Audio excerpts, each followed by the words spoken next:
Okay, so let's continue this tide numerical.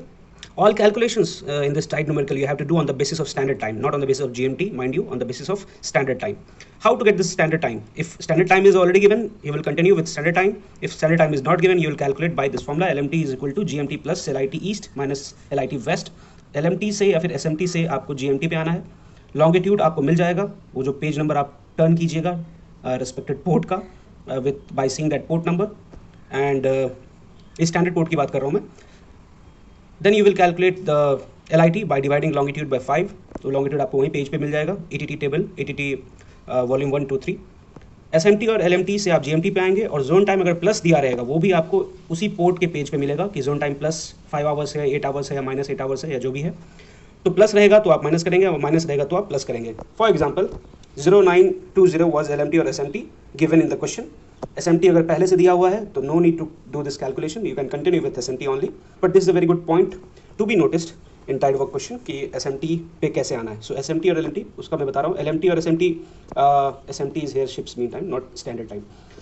0920 आपका LMT आया है. LIT आपका 0810 डिवाइडिंग लॉन्गिट्यूड बाय 15. आपका वेस्ट है तो आप रिवर्स जा रहे हैं, यहाँ पे जा रहे हैं तो आप LMT पे आना है आपको. तो GMT में आप प्लस कीजिएगा, लॉन्गिट्यूड ईस्ट रहेगा, और माइनस कीजिएगा जब लॉन्गिट्यूड आपका वेस्ट रहेगा. लेकिन यहाँ पे आप GMT पे आ रहे हैं तो आपको रिवर्स करना पड़ेगा. और टाइम जोन क्या है आपका प्लस 8 आवर्स है, तो आप यहाँ पे माइनस करेंगे तो स्टैंडर्ड टाइम आपका 0930 आ जाएगा. ओके, कुछ पॉइंट्स हैं. For example vessel was drawing 5 metres, it means her draft was 5 metres, क्योंकि ये ड्राइंग वर्ड यूज़ किया जाता है क्वेश्चंस में. So don't get confused ki what he was telling.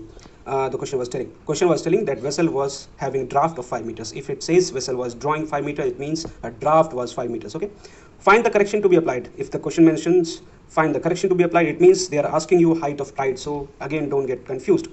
Okay. Third thing is अगर tide fall या rise होता है तो उसका effect height of light house पे पड़ता है. बिकॉज जितना एरिया अगर हाइट ऑफ टाइड इंक्रीज होगा, द टाइड फॉल्स, तो height of light house increase हो जाएगा. टाइड अगर बढ़ेगा तो ज़्यादा पानी में लाइट हाउस रहेगा तो आपको कम दिखेगा. So it's a vice versa. You can easily mark this statement. If the tide falls so the height of light house will increase and vice versa. Okay, अब मैं बताता हूँ कि क्वेश्चंस किस तरह के आते हैं. Let's take a basic example. I have already noted down the extract from the ETT. You will turn the page to the respected port by seeing the port number, और आप टाइमिंग्स नोट करोगे, date भी देखोगे किस date में आप देख रहे हो. For example 2 January, 3 January, anything. You will note down this. I've already noted down. 0014 2.7 metre है. इस तरह का डाटा आप टैबुलर फॉर्म में एक्जैक्टली जैसा ETT में दिया हुआ है वैसा आप टैबुलर फॉर्म में यहाँ पे आप लिख लोगे. आपसे पूछा जा रहा है, बेसिक क्वेश्चन है ये टाइड कैलकुलेशन का, 30 मार्क्स का, और इस तरह के क्वेश्चन आ भी चुके हैं. स्टैंडर्ड पोर्ट का क्वेश्चन है ये. आपसे पूछा जा रहा है 1430 on 2 March what was the height of tide and total depth. तो टोटल डेप्थ के लिए आपको कुछ नहीं करना. Total depth is equal to charted depth plus height of tide. Okay, तो चार्टेड डेप्थ आपको दिया रहेगा, हाइट ऑफ टाइड आप कैलकुलेट करोगे, उसमें ऐड कर दोगे चार्टेड डेप्थ में. So you will get this total depth. Doesn't matter, we will come to the first part, that is height of tide. 1430 will lie between this timing, you already know. 1209 और 1830 के बीच में 1430 लाई करेगा. अब ये आपका reference हो गया, ये रेफरेंस हो गया आपके लिए. हाई वाटर ये हो गया, सॉरी हाई वाटर टाइम 1209 हो गया, लो वाटर टाइम 1830 हो गया. क्यों? 2.9 मीटर्स था हाइट ऑफ टाइड 1209 को, एंड 1830 को 0.6 था. ये हाइट ऑफ टाइड है. इन दोनों का डिफरेंस क्या कहलाता है? That is called range of tide. 2.9 minus 0.6 will give you range of tide. और इसको आप कैलसी पे बिल्कुल डिग्रीज एंड मिनट्स की तरह करेंगे. 1209 माइनस 1830 या फिर 1830 माइनस 1209. ड्यूरेशन ऑफ टाइड कितना था? सो you will calculate this duration and you will calculate this range. So this duration will comes, ये कैलसी पे करना है आपको, डिग्रीज एंड मिनट्स की तरह डील करना है इसको भी, आवर्स एंड मिनट्स को, क्योंकि सिमिलर कैलकुलेशन है.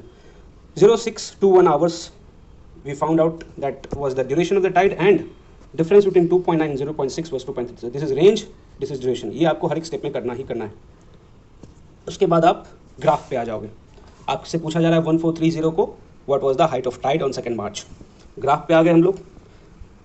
ग्राफ पे करना क्या आपको कि हमने यहाँ पे पहले देखा था कि हमारे लिए हाई वाटर टाइम क्या था 1209. क्यों? क्योंकि यहाँ पे 2.9 मीटर्स की हाइट थी. ये रेफरेंस के हिसाब से चेंज होगा. अगर हमें कोई ऐसा टाइम स्लॉट मिला रहता जो यहाँ पे लाई करता इन दोनों के बीच में, तो हमारे लिए हाई वाटर टाइम क्या हो जाता 0014. लेकिन चूंकि हमसे पूछा जा रहा है 1430 आवर्स के बीच में, तो इन दोनों के बीच में 1430 hours which lies between these two time durations, तो हमारे लिए हाई वाटर टाइम क्या हो जाएगा 1209. ये वॉल्यूम 2 एंड वॉल्यूम 3 के लिए सेम तरह का ग्राफ आता है. वॉल्यूम 1 के लिए मैं दूसरा वीडियो बनाऊंगा. तो आप यहाँ पे क्या लिखेंगे? 1209 was the high water time. HW लिखा हुआ है, ये बुक आपको ऑलरेडी मिलेगी वहाँ पे. यहाँ पे आप बीच में HW के नीचे लिख दोगे 1209। अब यहाँ पे ऑलरेडी मेंशन्ड है, देखो -1 hour, -2 hour, -3 hours, +1 hour, +2 hour, +3 hours. आपसे पूछा कब का जा रहा है, 1430, तो obviously 1430 will come on the right side. So इसके नीचे आप लिखोगे +1 के नीचे 1309, 1409, 1509। ठीक है, आपका रिक्वायर्ड टाइमिंग क्या है, 1430। तो 1430, रिमेंबर 1 + 1 और +2 के बीच का जो ड्यूरेशन है, एक एक ये जो आप छोटी छोटी लाइंस देख रहे हैं, ये 10-10 मिनट का ड्यूरेशन है। 1209 आपका यहाँ आया, 1309 आपका यहाँ आया, तो 1430 पे आपको पहुँचना है। सो 1 आवर के जस्ट बगल में जो एक छोटा सा डॉट है मेजरमेंट का, वो क्या हो जाएगा, सॉरी 1309 के बगल में 1319।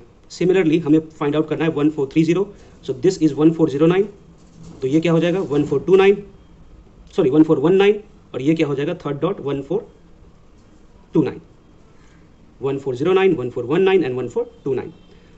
अब आपको क्या करना है, देखना है कि आपने कैलकुलेट क्या किया duration of time. Duration of time you calculated 0621। अब ये जो कर्व लाइंस देख रहे हो आप, these curves represent the duration. हमारा क्या है 0621, तो 0621 का कर्व कहाँ पे आएगा, 6 और 7 के बीच में आएगा, लेकिन हम यहाँ पे मान के चलते हैं। इधर की टाइमिंग से भी कोई मतलब नहीं है, क्योंकि 1430 का पूछा गया है, तो हम इधर मूव करेंगे। This is the curve of 5, this is the curve of 6, the curve of 0621 will lie somewhere here. आप डॉटेड लाइन से बना दोगे, okay. 1430 will lie over here. अब क्या करोगे, आप स्केल लोगे, स्केल से ऊपर बढ़ोगे, तब तक बढ़ोगे जब तक आप कर्व से टकरा नहीं जाते हो। 0621 के कर्व से टकरा गए आप, फिर स्केल लोगे, फिर आप इधर मूव करोगे, ठीक है। रिमेंबर, उससे पहले आपको एक और काम करना, मैं भूल गया आपको। You have to join this low water time with the low water and high water. यहाँ पे हाई वाटर है, यहाँ पे लो वाटर है, यू कैन ईजिली सी। हमारे क्वेश्चन के हिसाब से लो वाटर क्या था 0.6, हाई वाटर क्या था 2.9। You will join the C. This is 0, this is 1, this is 2. So this is 2.9 and this is 0.6. This is a kids play, you can easily do.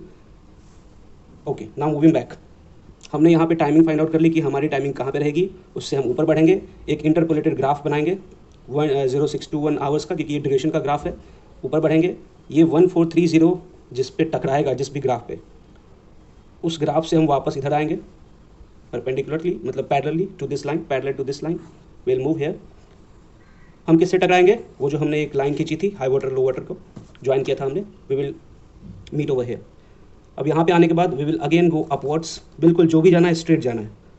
Straight गए हम और हमने फाइंड आउट किया कि यहाँ पे 2.2 मीटर्स आ रहा है, तो हमारा आंसर क्या हो जाएगा, height of tide was at 1430 hours, height of tide was 2.2 metres. अब हमसे पूछा जा रहा है टोटल डेप्थ, तो remember total depth is equal to charted depth plus height of tide. So charted depth was 4 meters, height of tide we found out 2.2, so